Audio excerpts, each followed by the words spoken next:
तो लीजिए प्यारे स्कूलों, यहाँ पे आपके डिमांड पर कक्षा आपका 7वीं विषय आपका हिंदी प्रथम भाषा 6 मार्च का वार्षिक परीक्षा का पेपर यहाँ पे पूरा का पूरा आपका रियल क्वेश्चन पेपर आपको यहाँ पे आज के इस वीडियो में देखने को मिलेगा।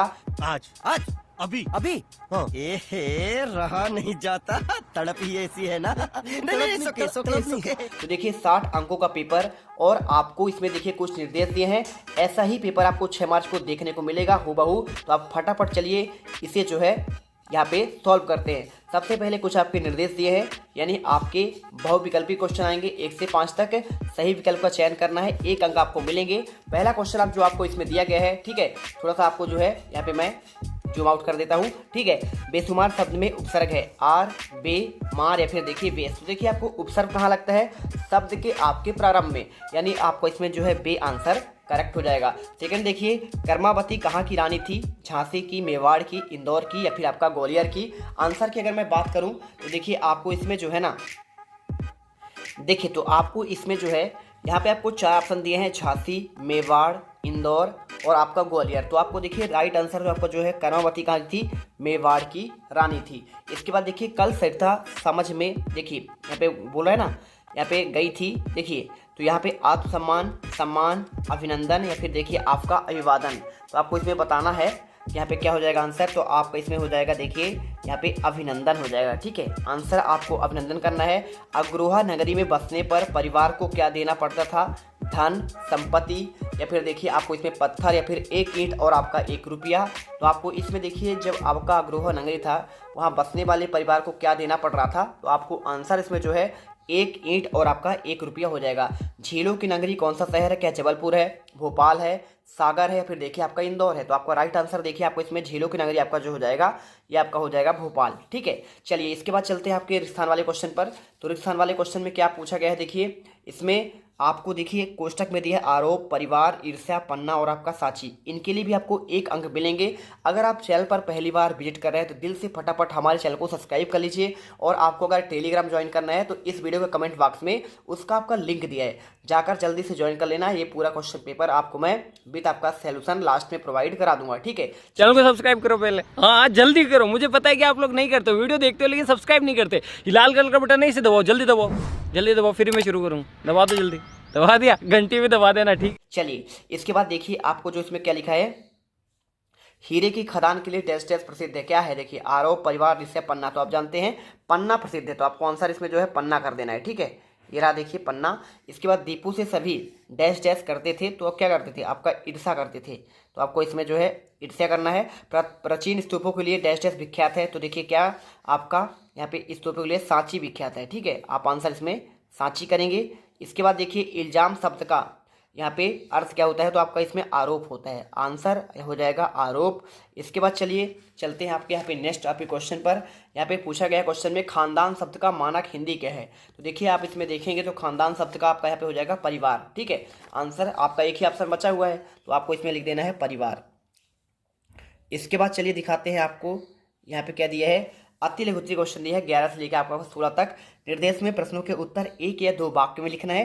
प्रत्येक प्रश्न के लिए आपको 2 अंक आपको दिए जाएंगे। वीर रस का परिभाषा उदाहरण सहित आपको बताना है। अगर मैं इसके आंसर की बात करूं, देखिए अगर मैं इसके आंसर की बात करूं तो आपको उत्तर में लिखना है, जब किसी रचना या वाक्य आदि से वीरता जैसे स्थायी भाव की अनुभूति होती है उसे वीर रस कहा जाता है, ठीक है। इसके बाद देखिए क्वेश्चन 12 विलोम शब्द किसे कहते हैं। उत्तर में आपको लिखना है, किसी शब्द का विलोम शब्द उस अर्थ का उल्टा या फिर विपरीत अर्थ वाला होता है।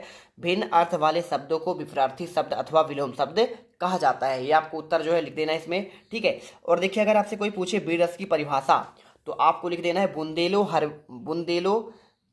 देखिए बुंदेलो हर बोलो हमने सुनी कहानी थी, खूब लड़ी मर्दानी वह तो झांसी वाली रानी थी। आप इसमें जो है लिख सकते हैं, ठीक है। इसी के साथ देखिए आपको इसमें यहाँ पे यशोदा कृष्ण का किस तरह श्रृंगार कर रही थी आपको बताना है। तो आपको इसमें देखिए उत्तर मिलना है, यशोदा मैया भगवान कृष्ण का सौंदर्य निखारने के लिए उन्हें कमरबंद पहनाया करती थी। हालांकि प्राचीन काल से ही बालक को कमरबंद पहनाने की प्रथा आपका चली आ रही है, ठीक है। इसके बाद देखिए नाक के लिए दी गई 2 उपमाएं आपको लिखनी है। और या फिर जीवन की बढ़ाव को देखिए यहाँ पे कैसे आपको जो है दूर किया जाता है, ठीक है। चलिए मैं आपको इनके आंसर भी प्रोवाइड करा देता हूँ। तो यहाँ पर आपको देखिए क्वेश्चन नंबर 14 का आंसर आपको जो मिल जाएगा, सारस जैसी लंबी, चिलकोजी जैसी छोटी और चोंथ जैसी आपका चपटी और पकौड़ा जैसी मोटी। आपको यहाँ पे जो है नाक के लिए दो आपका उपमाएं, इसमें तो कोई आपको दो कर लेना है। जीवन के देखिए आपको इसका आंसर देना है। तो जीवन की आपका जो इसमें बाधाएं होता है ना, इनका कैसे आपका दूर किया जाता है, देखिए आपको उत्तर मिलने जीवन की बाधाएं स्वयं को शिक्षित एवं स्वस्थ करके किया जा सकता है। जीवन मान्यताओं का खेल नहीं है, बल्कि जीवन आपका अनमोल है, और आप स्वस्थ नहीं होंगे, शिक्षित नहीं होंगे तो ये जीवन आपके लिए बाधा बनती रहेगी और आप हर समय तनाव और अधीर समझेंगे। मैंने इसे संक्षिप्त में बस समझाया है कि आप इसमें समझ गए होंगे। ठीक है, क्वेश्चन नंबर 16 देखिए, इसमें लिखा है, यहाँ पे नरपति की बात हो रही है। तो यहाँ पे पूछा गया है कि नरपति अपनी प्यास के कष्टों को कैसे भूल गई। तो आपको देखिए उत्तर लिखना है, नरपति अपनी प्यास के कष्ट को भूल गई, उसकी आंखों के सामने परेशान पिता का चेहरा और उसकी आंखों में आंसुओं की झड़ी लग गई। ठीक है, तो क्वेश्चन का आंसर आपको मिल गया। इसके बाद चलिए देखते हैं, आपको यहाँ पे लघुत्तरीय क्वेश्चन आते हैं। इससे आपको 70 से आपके 22 तक क्वेश्चन आपको देखने को मिलेंगे। 40 से 50 शब्दों में इसका उत्तर लिखना है, जो आपको 3 अंक में आपको मिलेंगे। ठीक है, अनुप्रास अलंकार की परिभाषा और आपका उसका उदाहरण सहित आपको पूछा गया है। देखिए, तो इसका आपको उत्तर मिल जाएगा, जहाँ स्वरों की समानता के बिना भी वर्णों की बार बार आवृत्ति होती है, वहाँ हम अनुप्रास अलंकार का प्रयोग करते हैं। अनुप्रास अलंकार के उदाहरण जैसे आपको क्या हो जाएगा, जन, रंजन, मंजन, धनुज, मनुज, रूप, सुर, भूप। देखिए आप चाहो तो इसमें आप ये भी लिख सकते हैं, तरणी, तनुजा, तट, तमाल, तरबोर, बहुछाए। ठीक है, जो आपसे बने आप वो कर लीजिएगा। इसके बाद देखिए आपको क्वेश्चन 18 मिलेगा, लेखक ने किन स्थानों की यात्रा की। उत्तर में आपको लिखना, देखिए लेखक ने सोनारी और शिव सागर की यात्रा की। ठीक है, इसके बाद देखिए क्वेश्चन आपका इसमें 19वां आता है। 19वें क्वेश्चन में पूछा गया है, देखिए इसमें सुमन शब्द के 3 पर्यायवाची आपको लिखना है। ठीक है, अब सुमन शब्द के देखिए इसमें 3 पर्यायवाची कौन कौन से हो जाएंगे। तो आपको इसमें हो जाएगा, देखिए सुगंध, गंध और आपका सुरभि। ठीक है, आपको ये उत्तर करना है। क्वेश्चन देखिए 20वां, रस की परिभाषा और आपका इसका उदाहरण सहित आपको बताना है। तो कैसे लिखेंगे, देखिए आपको इसमें लिखना है, रस की परिभाषा काव्य के पढ़ने, सुनने अथवा अभिनय देख में पाठक, श्रोता और दर्शक को जो आनंद की अनुभूति हो। देखिए कोई आपको पढ़ेगा तो उसे क्या करेगा, उसे बोलेंगे पाठक, कोई आपका सुनेगा उसे तो बोलेंगे श्रोता, और कोई उसे अभिनय देखेगा तो उसे बोलेंगे दर्शक। तो इनको जो आनंद की अनुभूति होती है उसे रस कहते हैं। और रस की परिभाषा, सहृदय के हृदय में जब स्थायी भाव का विभाव, अनुभव और आपका संचारी भाव संयोग होता है, तब उसे रस की उत्पत्ति माना जाता है। ठीक है, आप इसमें देखिए उदाहरण कर लीजिए, बतरस लाल की मुरली धरी लुकाए, सौ करे भौन हंसे, देन करे नट जाए। आप इसमें उत्तर भी कर सकते हैं। देखिए एक तो बेसिक ट्रिक है, एक तो लाइक और शेयर ठोक दीजिए, महाकाल का लाइक और शेयर ठोक दीजिए, 5000 लौटे दिख जाना चाहिए। ये 4000 के लिए मैं यहाँ पे नहीं खड़ा हूँ, पूरा साल मेहनत करता हूँ आपके लिए बेटा, ऐसा नहीं चलेगा, ऐसा नहीं चलेगा, लाइक ठोकी दबा के। इसके बाद देखिए, नेहरू जी ने अपनी भाषण को गंगा में डालने की इच्छा व्यक्त क्यों की थी, ये क्वेश्चन आपसे पूछा गया है। तो देखिए आपको सिंपल से आपको इसमें आंसर जो है यहाँ पे आपको बताया जाएगा।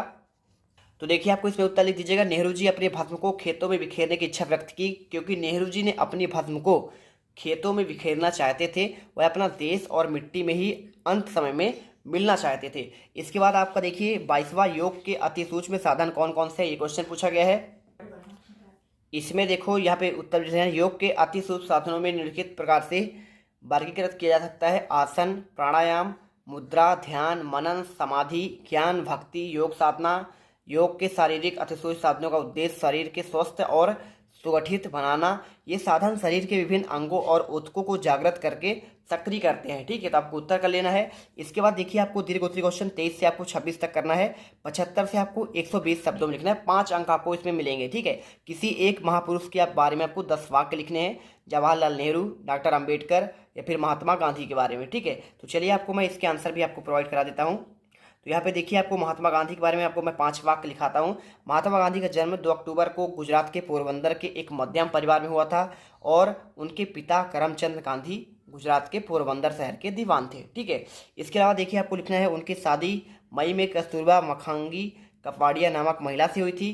सितंबर 1888 में महात्मा गांधी उच्च अध्ययन के लिए लंदन चले गए थे, यानी बैरिस्टर की पढ़ाई करने के लिए, और तभी इन्हें बैरिस्टर गांधी भी कहते हैं। गांधी जी का रंग भेदभाव के खिलाफ हमेशा यहाँ पे लड़ते रहे, यानी गोरे अंग्रेजों के लिए। ठीक है, चलिए इसके बाद देखिए क्वेश्चन 24वां, मेरी कविता का मुख्य भाव अपने शब्दों में लिखना है। 25वां, कलाम ने अपनी शिक्षा पूरी करने के लिए क्या संघर्ष किया और अपने प्रधानाध्यापक को 3 दिवस की छुट्टी के लिए आवेदन पत्र लिखना है। चलिए 24वें का आंसर आपको लिखना है मेरी कविता का मुख्य भाव लिखना है। इस कविता में कवि अपने सद्व्यवहारों के लिए ईश्वर से प्रार्थना करते हैं। वे अपने सहृदय में घमंड, क्रोध, ईर्ष्या जैसे दुर्भावों को नहीं रखना चाहते। वे दूसरों को उपकार करते हुए सरल व्यवहार करने, दीन दुखियों के प्रति करुणा रखते हुए, प्राणी जगत में मैत्री भाव रखने, अनुकूल या प्रतिकूल व्यवहार के बावजूद सबके प्रति समानता का भाव रखने, गुणवानों का सम्मान, सेवा भाव, दूसरों के उपकारों में देखिए उपकारों को न भूलने और हृदय में दूसरों के प्रति दुर्भावना न लाने, दूसरों के दोषों को छोड़ गुणों में ग्रहण करने, विषम परिस्थितियों में देखिए आपका यहाँ पे न्याय मार्ग से हटने और संसार के मोह माया से देखिए इसमें दूर जाने की बात कर रहे हैं। इसके बाद देखिए क्वेश्चन 25वां, कलाम ने अपनी शिक्षा पूरा करके क्या संघर्ष किया। तो आपको देखिए उत्तर में आपको लिखना पड़ेगा, कलाम अपनी शिक्षा पूरी करने के लिए ट्यूशन पढ़ाने लगे, मद्रास चेन्नई में छपने वाले एक समाचार पत्र हिंदू के लिए लेख भी लिखे। इससे उन्हें कुछ पारिश्रमिक प्राप्त भी हो जाता था और इस तरह अपनी शिक्षा पूरी करने के लिए उन्होंने निरंतर संघर्ष किया। इसके बाद लास्ट क्वेश्चन, 3 दिवस की छुट्टी के लिए आवेदन पत्र कैसे लिखना है। तो देखिए आपको यहाँ पे आंसर आपको इसमें दे देता हूँ। यहाँ पे आपको लिखना है, देखिए सेवा में श्रीमान प्रधानाध्यापक महोदय, शासकीय प्राथमिक विद्यालय। आप अपने स्कूल का नाम जो भी हो आपका लीजिएगा। विषय 3 दिवस की छुट्टी के लिए आवेदन पत्र। मान्यवर सबने निवेदन है कि मुझे गत रात्रि में बुखार आ रहा था, इसलिए मैं शाला में आने में असमर्थ हूँ। अतः श्रीमान जी से प्रार्थना है कि मुझे दिनांक 27 से लेकर 30 तक 3 दिवस की छुट्टी देने के लिए महान कृपा करें। ठीक है, ठीक है। चलिए तो इसका फटाफट पूरा आप लिख लीजिएगा, पूरा आपको आंसर ऐसा ही करना है। ठीक है, तो इस प्रकार देखिए पूरे आपके 26 के 26 क्वेश्चन के आंसर आपको प्रोवाइड करा दिए गए हैं और आई होप अब आप जो है ना पूरे 60 में से 60 नंबर आसानी से ला पाएंगे। जय हिंद, जय भारत। अब तुम लोग गलती से अगर नए हो तो सब्सक्राइब करो, वो जो लाल वाला बटन है उस पर अपने जीजा जी फेंक के मारो या फूफा जी, मुझे नहीं पता, बस क्लिक हो जाना चाहिए। अब मैं भी जा रहा हूं, मुझे मुठिया पेलने जाना है। बाय।